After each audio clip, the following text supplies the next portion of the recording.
Stroke म्हणजे काय आणि स्ट्रोक का होतो? स्ट्रोक म्हणजे दोन प्रकार असतात स्ट्रोकचे.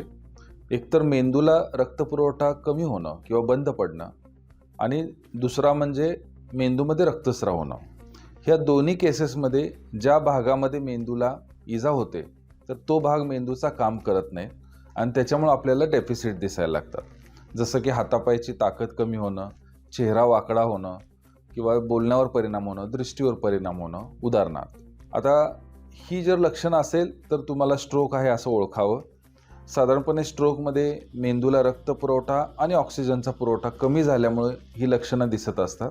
त्यामुळं स्ट्रोकसाठी गोल्डन आवरमध्ये उपचार करणं हे अत्यंत आवश्यक असतं. स्ट्रोक टाळण्यासाठी तुम्हाला व्यसनापासून दूर राहावं लागेल, तुमची जीवनशैली सुधारावं लागेल, नियमित व्यायाम करावा लागेल